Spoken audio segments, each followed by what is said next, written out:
Hey friends, good to see you for lesson number 5 of the StockAbility Startup. We've covered charts, candlesticks, terminology. We've talked about the recession-proof business. We've talked about how to protect ourselves. Now we need to talk about leverage. This lesson is called Leverage 101, and it's about making your money work harder, smarter, and actually, believe it or not, safer. Check this one out. A powerful lesson I learned very early on in my working career was, if you work hard, you'll make good money. My dad taught me that, and I've lived by that ever since. But what I also learned as time progressed was, once you make good money, you have to make that money work harder for you. And making your money work harder and smarter is a key objective in trading.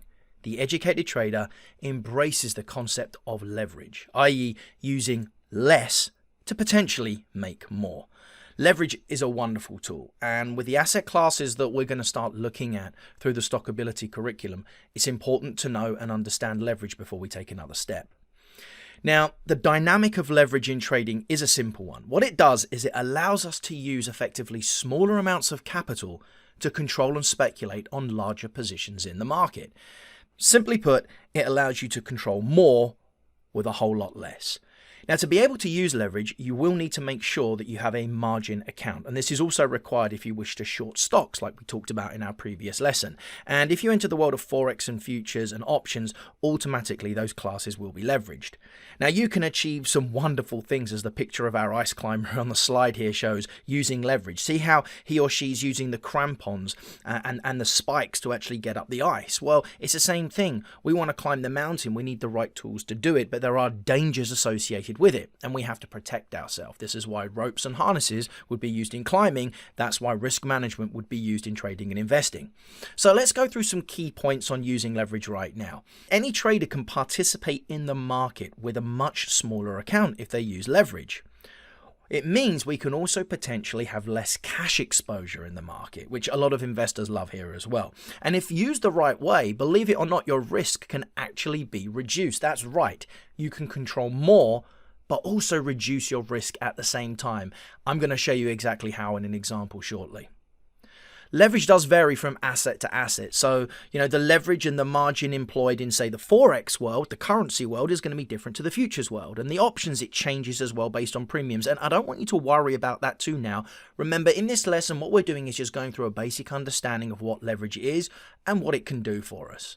Stocks, options, futures, and Forex can all be used with leverage. But remember, like I keep saying, and I know I sound like a broken record, but leverage is a double-edged sword. You can make a lot of money, but you can also lose a lot of money. And I really like to stress that. And again, I say it over and over again, the primary goal, you guessed it, is protecting your capital. There are no guarantees of success in the speculative world. This is why we protect ourselves. And while leverage can be used to enhance our gains, if we abuse it, it's going to enhance our losses as well. And talking of that, that's a common problem with amateur traders. They abuse leverage because they don't understand the education in the first place. So let's dive right into understanding how leverage actually works in the marketplace. So I put together an example here for you. Let's first talk about, let's just assume we were going to buy a stock, okay? So let's say we decided we're going to buy to enter. Remember, we call that the entry or the act of opening the trade.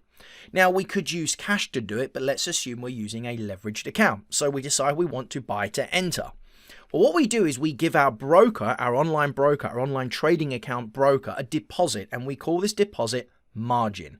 Margin is typically a percentage of the position's value. What the broker does is they cover the rest. So for example, if this were a stock and the stock was a $100 stock, most brokers would say, hey, I'll loan you half of the value of position if you put down 50% margin. So instead of paying $100 for the share, you would only give the broker $50 and they would cover the rest. That's a 2-to-1 leverage.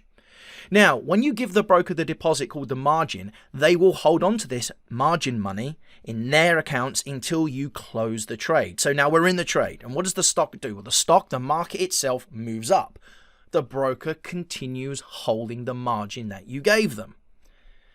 The next few days, the market drifts up, it drifts down, goes sideways. Not a lot is happening. What's the broker doing? The broker is still holding the margin money that you gave them as that deposit for the duration of the trade.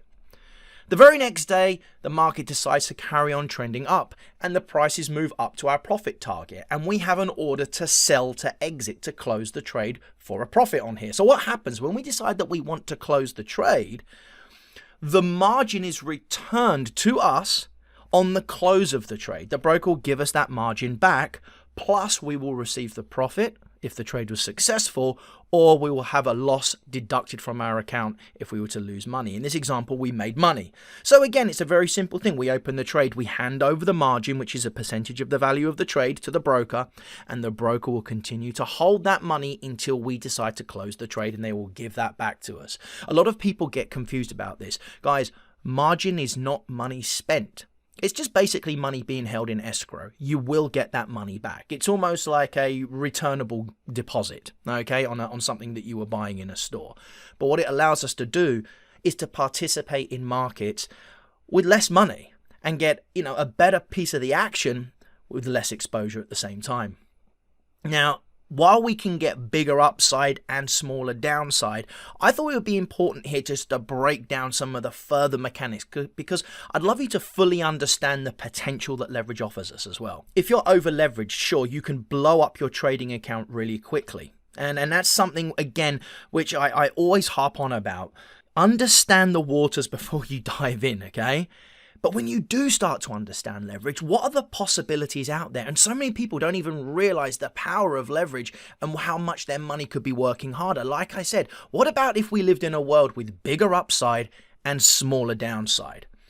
Let's do an example here of comparing a cash trade to a leverage option trade. Now, I picked out one of my favorite companies, and I'm not talking about this as a tip for you. I just love Disney. I love everything that they do. But let's say we decided we wanted to buy shares on Disney. And let's say that Disney was now currently trading at $120 a share. So we've decided we would like to actually buy 100 shares of Disney. Well, if the stock price is $120, that's going to cost us $12,000 of cash that we have to put down to take that trade. Capital then, while we're in that trade, tied up, would be $12,000. Now, as a trader, I always like to look at the worst case risk, and there's no grey area here. If something bad were to happen to Disney, and I'm not saying they're going to go out of business overnight, but hey, we have to always account for the worst case scenarios. We have $12,000 of capital tied up in that position while we're in that trade. So, I always look at that, what is the worst case risk? And this is assuming somebody wasn't putting a stop loss in here. People think so much about the upside, but they don't think about the downside too. Now, in this case, the bad stuff doesn't happen. In fact, what happens is the price rallies from $120 to $150 a share, and you're a very happy investor, and you've decided already that, hey, if the market gets to $150, I'm going to sell, and I'm going to sell those shares for a profit. So what do? We hit the sell button, and we sell the 100 shares for a profit. Well, how much did we make? Well, easy math, 120, 150, the difference is $30 per share. $30 times 100 shares is a grand profit of $3,000 in your trading account. I always also like to look at return on investment, also known as ROI. Here we made a 25% return on our investment, which is pretty good by today's standards. But that was just using cash. That was tying up $12,000 of cash. Well, what if you didn't have $12,000? Because you could look at that and say, well, that's great, but I don't have that kind of capital. Well, let's look at a different example. Let's slide over to a leveraged trade example, and we're still going to look at Disney here. And the stock is still going to be trading right now at $120 a share, but rather than buy 100 shares, we are going to buy one option on the stock. And one option, standardized, is the equivalent of 100 shares. So now the option is going to give us the ability to control, if you like, to put a deposit down on buying Disney. And I don't want to get any more complicated than this. Right now, I'm not expecting you to become options gurus overnight. I just want you to understand the context and the principles in this lesson. So Disney's trading at $120 a share, and instead of buying the stock, we're going to buy one option, giving us the right to control 100 shares. The cool thing about options is, and this is a little extra bit for you, when you buy an option, you have the right to control the shares, but not the obligation. And you're going to see why this is a cool thing. So we have now the right to buy the stock at $120 per share. And this option isn't going to come for free. It's going to have a cost associated with it. So in this case, the option costs $3 premium per share. This will vary on market conditions. Premiums are not static, and again, the way that premiums are calculated is a little bit beyond this lesson. But in this example, and I was looking at this when I was putting this together, about $3 is a fair premium on this particular option. And because there's 100 shares to an option, you take $3 per share as the premium, times it by 100, your cash outlay, your cost is going to be $300. That's right, $300 to control 100 shares of Disney at a price of $120. And here's the really cool bit. The total worst case risk is only $300. That's all the trader on the option had to pay out. If everything went wrong, we're only going to lose $300. Well, things don't go wrong. The price, just like before, actually rallied in this example and went to $150 per share. So what did we do when we owned the stock? We bought it at 120 and we sold it at 150. So instead of buying the stock, we bought the option when the stock was at 120. And now, because the option has gone up and the stock has gone up, our option value has increased by $30.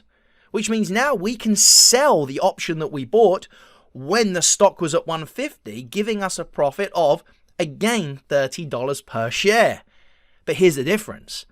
We had 100 shares times 30. Still made a $3,000 profit, but we have to subtract the premium that we paid from this. So actually, $3,000 minus $300, you walk away with a $2,700 profit. So you're probably thinking, well, I'm making a little bit less money. Yes, but what about this? Your ROI, your return on investment, increased to 900%. What? How? Because this time, we only used $300 to make $2,700, rather than $12,000 to make $3,000 in the previous example.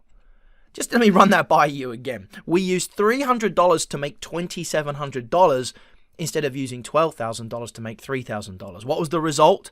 Less capital used, less risk taken, and an enhanced rate of return. I think after showing you that example, you can agree leverage is a very powerful tool, but it is a tool to be used wisely, not abused recklessly. You know, I always get a smile on my face every time I talk about leverage to people for the first time, especially when all they've ever done is use cash positions and they don't realize the power of it, and that actually it can make your money work harder and you can reduce your risk as well. Now, remember, you can use it in options, futures, forex, and on special margin-based accounts in stocks as well. But remember also that risk management is always the very, very first thing you need to be paying attention to when you're going to use leverage in any position, really, let's face it. So lesson number 5 is at a close. Next time in lesson 6, we're going to be looking at the major differences between the world of perception and the world of reality. I'll see you guys next time.